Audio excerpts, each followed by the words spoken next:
After 180 hard-fought games at the Blues, Paddy Cripps finally gets his time in September, where Bruce Doull and Greg Williams made sure their names were remembered. Flyer will be hoping the bye has given his high-flying Pies the break they needed, while King Kenny will be hoping the Power can win when no other team this season has succeeded. Ross, the boss, led the Saints to the first home final in 12 years. Toby Green's Giants hold no fears, and the city of Brisbane might run out of 4X beer. To cast our eyes to the biggest week of the season so far, this is Triple M Footy's Midweek Rub with three-time grand finalist Lee Montagna. Hello, Rabs here. Yes, nice to be here. Can't wait for finals. And I've heard you've told me your fair dinkum Fugazi is the best of the year, so can't wait for that a bit later on. Collingwood Premiership star Daisy Thomas is passing by that one. I heard the same thing, Joey, so I'm very much looking forward to that. That'll be in the third seg, so hang around for that. But isn't it just a great feeling around town?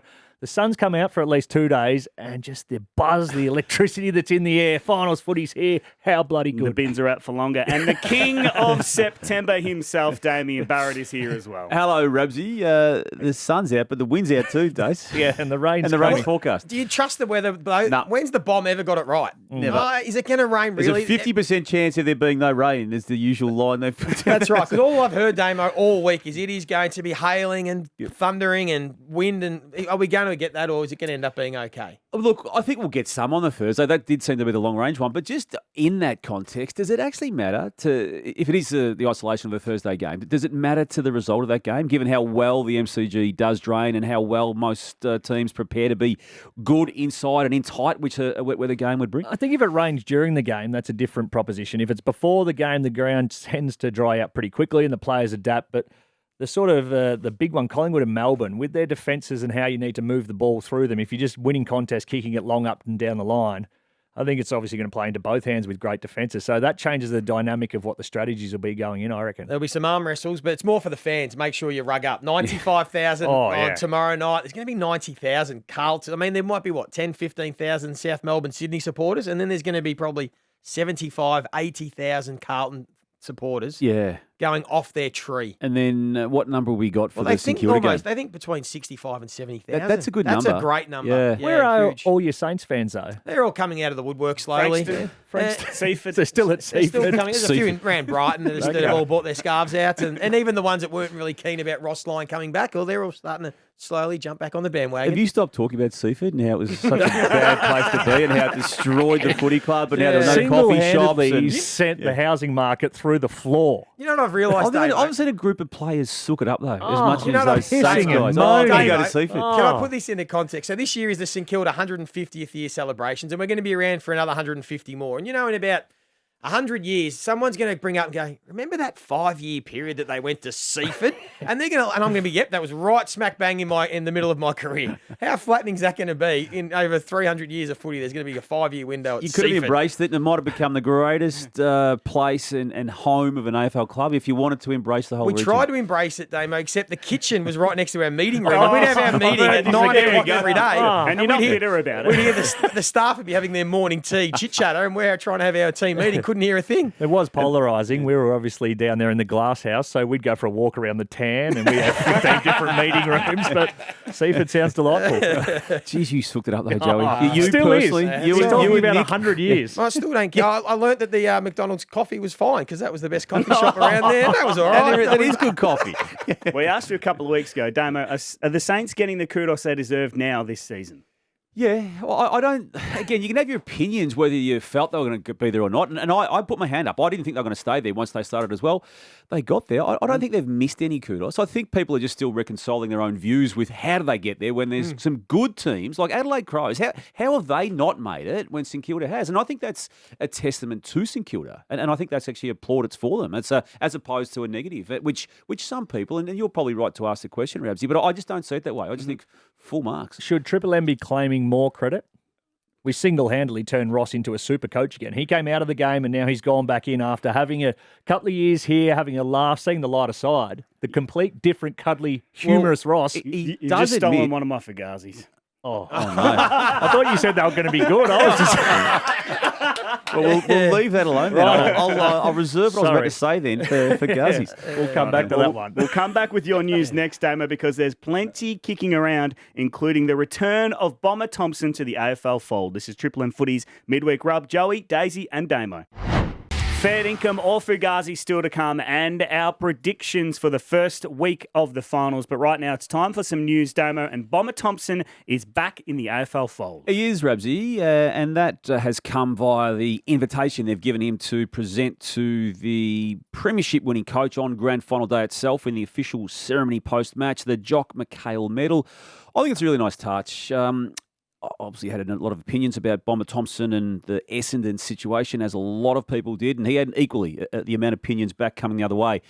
There's time heals a lot of things, and I was really rapt to see him accept that invitation, and equally to say that he's moved on. And I hope that is the case forevermore, because an iconic figure in the Geelong Footy Club, the 2007 and 2009 premierships as coach.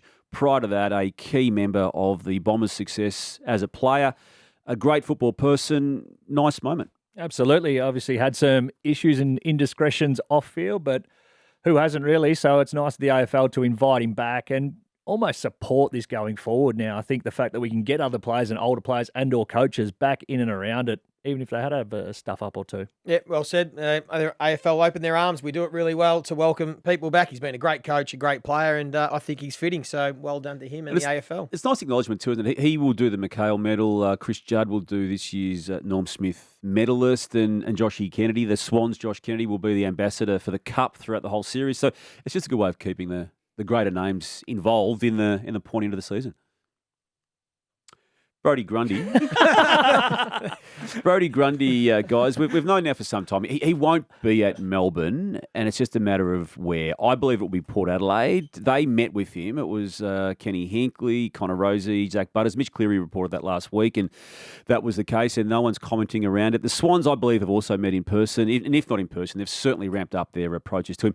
Just thought we'd listen to Simon Goodwin, who today has spoken as part of his weekly media commitments about the Demons, and specifically not having an issue with Brodie meeting with players and including teams who are equally top four after 2023 home and away season. I think we're a mature industry now. There's probably 50 players around the league that would be meeting with different clubs at this time of the year, and it's a pretty commonplace in the industry these days. And Brodie's a professional footballer. He's a really mature player. He really focused in on performance. He has really loved the Melbourne Footy Club and doing what he does here. He knows he's got a 4-year contract, and he knows he's going to keep pushing this year to play finals footy. So I think we're more mature as an industry now, and it's certainly not something that I'm giving a lot of energy to in terms of those type of conversations. But those things play out in time. So what's your view on that, Damo? You got no issue with it? I got no issue with it, Joey. I don't. I'm keen to get your views in a minute. You've come to me first on it. I don't. It goes on. It's just a matter of how it goes on. When it gets exposed, there's a reaction to it. Yeah. And I think it's understandable, given that one of the teams is equally a top 4 team. Melbourne could play this team in the next month, and that's the quirk on it. But no issue whatsoever. No, I think Simon Goodwin summed it up perfectly. We've got to be mature as an industry. This happens all the time. It's just when we find out publicly, with some people trying and make out that it's an issue. I think that there's no problem whatsoever with it, Daisy, and I'm sure you would agree. Yeah, I agree. I just find the whole thing fascinating. Came across to Melbourne as the saviour. It was going to be Gawn and Grundy. How good. This is how they're going to shape up. The replacement for Jackson. And then after 24 rounds and no finals, it's like, okay, go meet with whoever you want and off you go into the sunset. Okay, isn't it? That's we tried something, it didn't work. We owe it to you now to let you get to a club where you will be the number 1 ruck, and they'll accommodate Brodie Grundy. I think that's fair. Well, they're going to hold him to the deal. It's 4 years remaining. It's not just 4 years. So we've got 2024, 5, 6, and 7 as part of this deal. He's going to get paid the $950,000 for each of the years, regardless. And Collingwood's at the moment still footing some of that. How it looks next year, they will play hardball on, though, the form of transaction on it. Now, what that means when it happens, let's see. But it's not as if they'll just let him go. No, but they can't play too hard. No, I agree with that aspect of it. If it was a midfielder, would we be looking at this differently? You've got someone across to your club to be a prime midfielder, hasn't quite worked, spent some time in the VFL, and they've requested to get out of there? Yeah, I think that was the novelty value on it, wasn't it? To see how 2 people who had shared 2 All-Australian teams as rucks Gorn and Grundy were Yeah. talking about. How are they going to work? And I think that was the whole level of intrigue. And the hypocritical element to it, if anyone at Melbourne wanted to have an issue with it publicly, was, well, they were doing this with him this time last year. Yeah. When they were that's going right. equally, preparing to play in finals. And it validated our whole conversations about the whole Grundy-Gorn combination. We spoke about it ad nauseum for this exact reason, not sure whether it would work, but I'll tell you what he has got. He's got two good options to choose from, I think. Sydney and Port Adelaide, who both should be in the premiership mix next year, both desperate for a number one ruck, and with one or two other pieces, probably both need a key defender as well. Yes. You would expect them both to be up there again next The season. machinations around those two clubs who are active, and you're right, Joey, Ben Mackay's Yeah. involved in both conversations. You've got Asafa Radaglia, particularly from a Port Adelaide perspective. I'm not hearing it strongly from a Swans perspective, but Hawthorn is also keen on him. And what Port Adelaide will actually end up with will be determined by the decisions these people make, because they've made their identifications. It's just a matter of now landing it, and they've got a far more important aspect to deal with right now. Just on Port, just want to give a bit of love for the oldies. Two 35-year-olds are going around in this year's final series, and they've been amazingly super players. Travis Boak, obviously, from the Port team. Scotty Pendlebury, the bloke who got drafted in the same year as your good self days. Just to quickly, I mean, Boak played in a grand final in his first year. So his first year was 2007. That was that 119-point loss to Geelong. And obviously Pendles played in 2010. And to think, Days, that he's still going around, a prominent player in a very good team, given he started with you and you've been out of the game 12 years. Genuinely ridiculous, the fact that he's still playing at the level that he is. But the beauty of it is both those players have come through now with sides that have the nucleus of young stars that they can just be bits and pieces players. So with Port Adelaide, you've obviously got Rosie, you've got Butters, and then you've got Jason Horne-Francis in there. Boak's gone to a wing, though, a completely different role, and just embraced it. Absolutely brilliant. We need to not be ageist in this industry. Don't worry about how old someone is. Play them on the footy they're playing and the form they produce, and you see what it means, the leadership, what that value is, not just on game day, but you hear all the young players in and around the club week to week. 100%, but it's a good lesson for players. If they do want to play that long, they can take their professionalism to another level. These are two of the best preparers that we have in the game. Travis Boak goes overseas every off-season to do training. Pendles is routine. He was weighing his It's food legendary, at one point. Pendles, what he does with his hair. He's swimming in the pool at home, and he's stretching sessions and all those things. So if players want to play longer, then they can take their professionalism to a whole nother level. Is it possible, Joey, do you think that the key to Pendle's success was being shut out of the Rat Pack? Yeah, absolutely. It saved him. Yeah, if he had have got lured into that Rat Pack, he might have been gone 5 years ago. He might have taken 5 blokes down with him too. Did he ever want to be part of it? I don't think so. No. Just too squeaky clean? Too squeaky clean. Obviously, the story of him overtraining throughout the bye weekend when the rest of us had different issues as to why we might get in trouble. So Did he ever try to go to Fiji via Sydney or come back via Sydney from Fiji? I can guarantee if he did, he would have asked. And not be doorstopped at the Not airport. be doorstopped by Mitch Cleary. But it's brilliant, and hopefully for him, imagine that 2010 a premiership and then 13 years later a chance to play in another one. It's a brilliant story. And for everything he's done. His CV's good enough, so maybe share it around Pendles. Went back over his, as we do, we've got recency bias. You can't remember what we did last year, let alone last week, but he performed well in last year's final series, the qualifying final and prelim final, and also the semi, but he was amongst the Collingwood best players for the 3 matches they played last year. On Footy Talk yesterday with Nick Rewalt, we threw who's going to be our player of the final series. I threw up Paddy Cripps. Nick Rewalt said Scott Pendlebury. Did he he? goes, Yeah. just watch this bloke through the finals, maybe Yeah. put on one more masterclass. So he's still There you going go. strong. Just finally in this news segment we do on this show, I can't believe we're dealing with a tribunal hearing from 2 Sundays ago for a player that should be celebrating and preparing and excitedly anticipating a final in Toby Bedford for GWS, and now we have to wait till 2 p.m.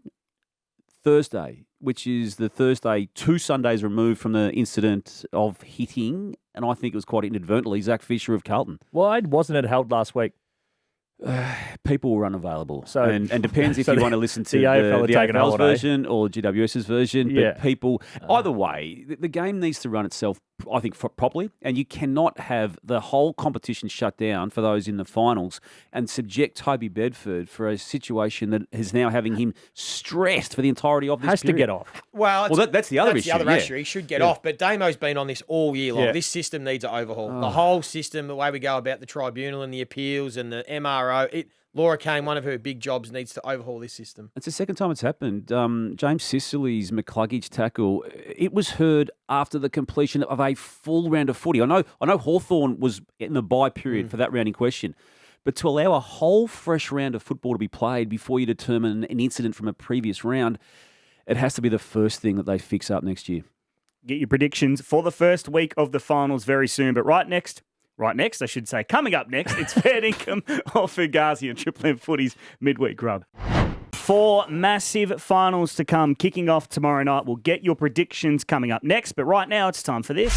Now on the Midweek Rub, it's Fair Dinkum or Fugazi, it's a wazzy, it's a woozy, it's a... Mentioned it off the top, but Daisy Thomas, no player will have ever been more raring to go for finals than Paddy Cripps. Yeah, this is Fair Dinkum, a bloke who's come into a football club when they were down the bottom of the ladder, starved of success last year. Excuse me. Last year, of course, the heartbreak at the end of it. And you see the images of him, especially in those last 2 games. When he was best on ground in that last one too. Correct. To get the Brownlow votes he needed. Tried to single-handedly pick that club up. He will be raring to go, and I hope for Paddy he has an unbelievable final series because he is built for it in terms of his body, his presence, the way he goes about it. Pumped for him and pumped for a few others in that side as well. 180 games, he's ready to explode, and he's going to be fresh. So when Paddy Cripps is fresh, he's a different player. He's going to go to another level. I can't wait to watch him Friday night. Joey, Ross Lyon will have something up his sleeve for the Giants.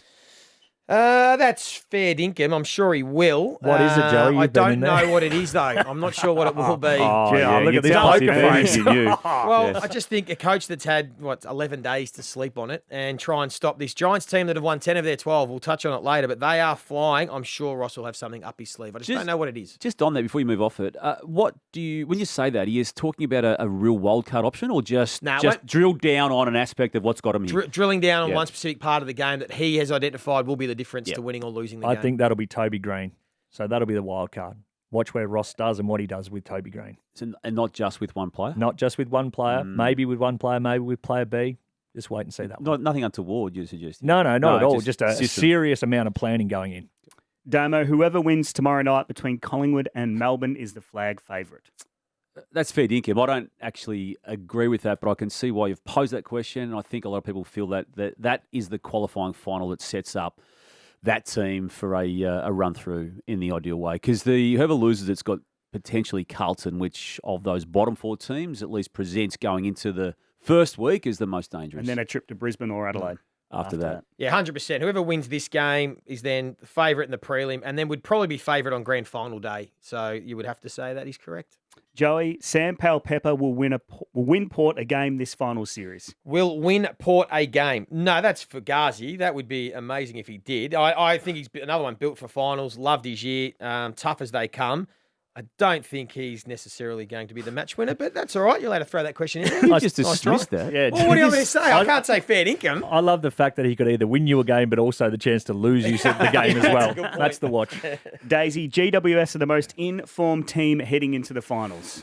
Oh, yeah, they and Carlton. So probably Melbourne would be they pretty just happy. beat Carlton. Confident they just beat Carlton. Yeah, 9 of 11 on the run home. So that's probably fair dinkum for the Giants to go into that with the momentum that they deserve. And what a turnaround. They were, 1-6 or something? 3-7. 3-7. And 4-8. Yeah. So the turnarounds of them, Sydney and Carlton has been unbelievable in the back end. So I think you can go with fair dinkum with that one, Rabbit.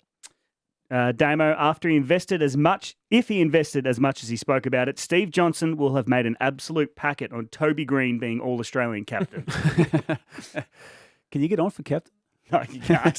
Well, it's Fugazi then. He's been spruiking it all year. No, he did go early. I did hear it early go with that, and I think people started to embrace it pretty early as well. And yeah, but Steve, he would have found a way, wouldn't he? Maybe through the black market. Daisy? No. Nobody. Triple M Footy deserves more credit for Ross Lyon becoming the St Kilda coach again and taking them to the finals. Yeah, 100%. We've been the release that he needed for all those years. Obviously, the Saints and Freo, and then stepping away, we became his release. We became the thing that he looked forward to most, to get away from football, but also to be commentating on it. The fact that he was smashing down milkshakes throughout, burping, eating burgers, a big bottle of Powerade rocking up with 2 litres of Powerade after he went out what he'd done the previous night. Yes. We were the catalyst for him becoming more relaxed, and therefore we deserve as much plaudits as he's getting for being coach of the year.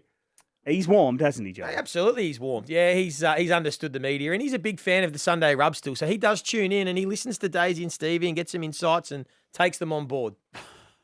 After his stint on the Saturday Rub, Damo, Triple M Footy should have Will Anderson give 360-degree feedback to the Midweek Rub, the Friday Huddle, the Sunday Rub, and all the callers. And if you haven't heard it, this is a little bit of it.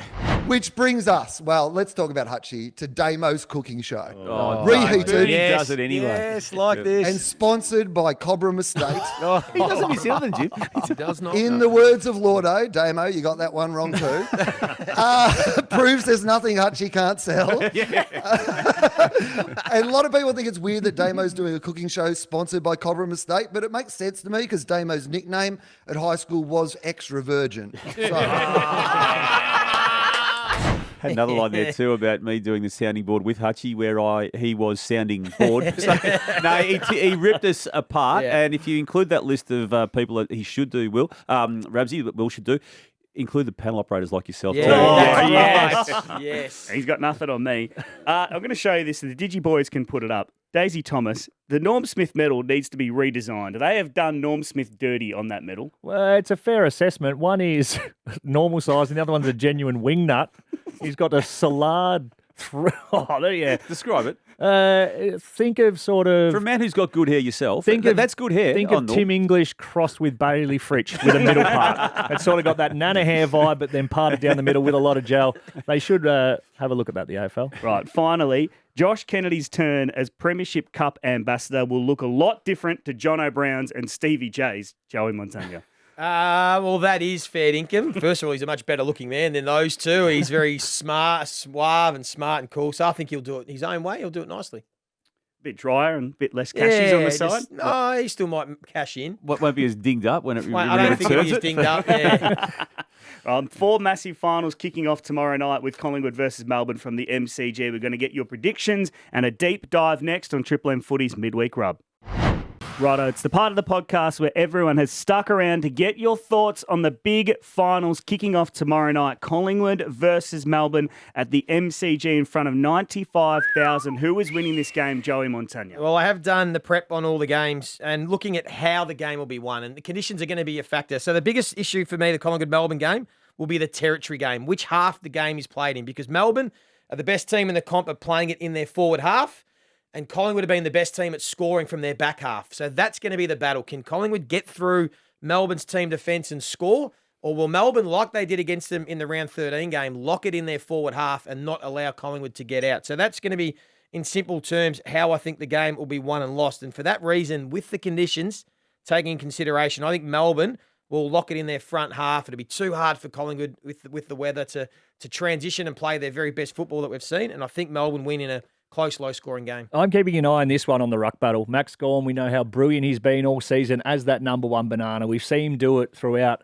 finals in years past. Obviously, a prelim final where he kicked 5. I feel that's where the D's may be able to get some ascendancy, especially on a wet night when you can actually run some outside ball, him hitting it outside that bubble if they need it, or just controlling it in tight. That's going to be a massive watch. The two back lines, Darcy Moore coming back in huge against May and Lever. Surely the Pies send someone to one of those, if not both. I'm thinking defensive half forward, or on one of them try and score out the back.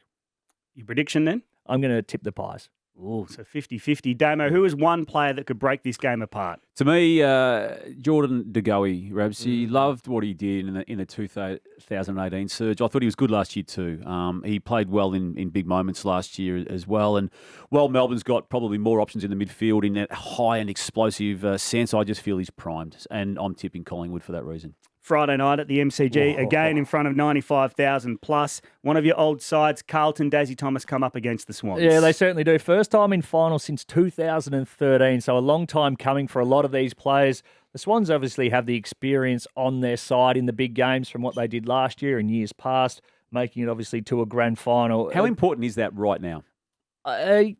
In the first quarter, I think a fair bit. First quarter and last quarter. You've got experienced heads in to not be overawed in the first quarter, because you get 4 kicked on you in the blink of an eye. That's almost game over in a finals, and also late in the game. If it's really tight, you need some leaders who stand up, don't get overawed by the crowd coming with you and make Tightening you play up. on or a dumb decision. So moments more than prep, so to speak. Moments in the more game. than prep, when you actually need to rely on instinct but also experience. This one for me is just a midfield battle. On a wet night, who is it going to be? Who comes out on top? Paddy Cripps. You got Hewitt in there, which I think is going to play a massive role. Chera and Doherty against the old boy in Parker with Mills and Warner in and around that. So there's some big bodies in there.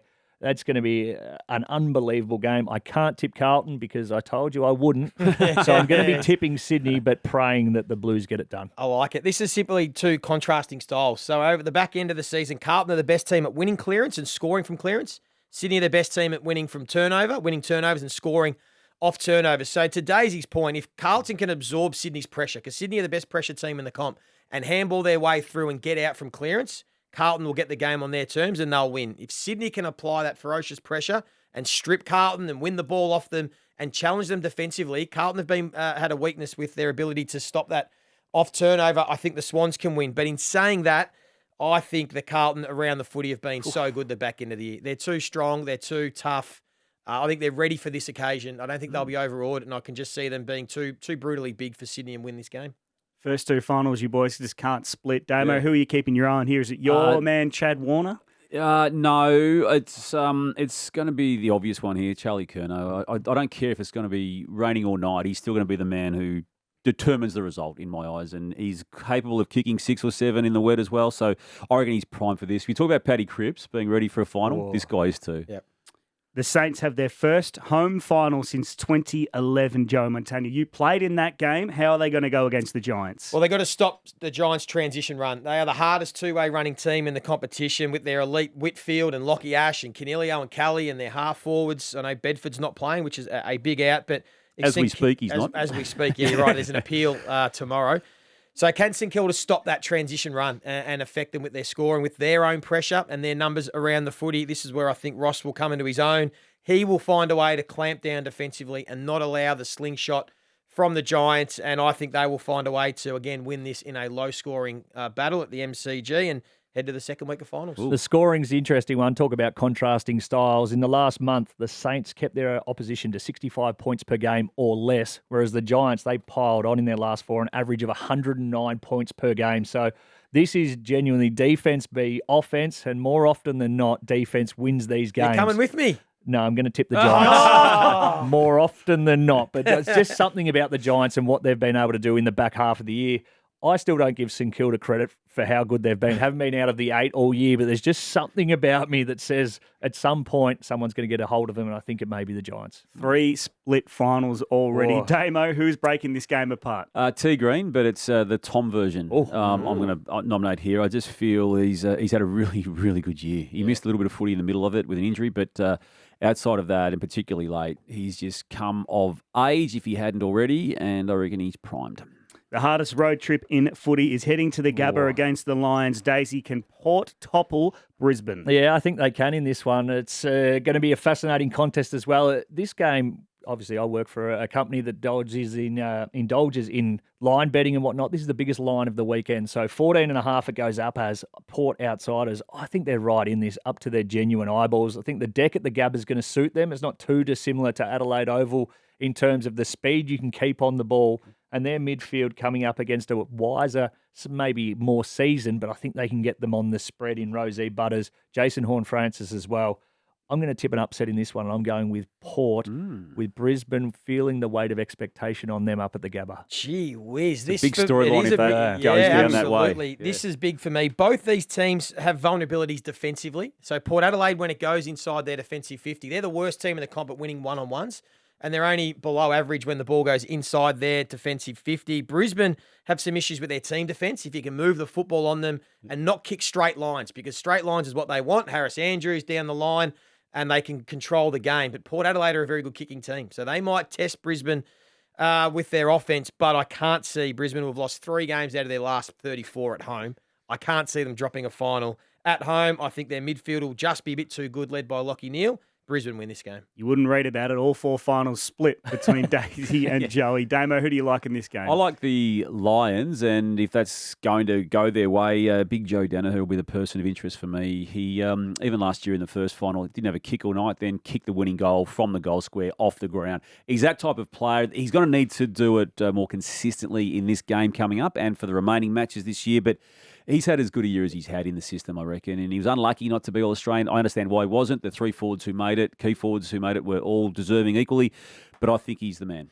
That's some of the best analysis of the finals you will hear all week. Don't forget you can catch every final live on Triple M and the Listener app starting tomorrow night with Collingwood versus Melbourne at the MCG at the very special time of 6 p.m. with Mark Howard, Nathan Brown, our man Daisy Thomas, Kate McCarthy, Jay Clark, Mickey Roberts and Ash Chua. This has been Triple M Footy's Midweek Rub.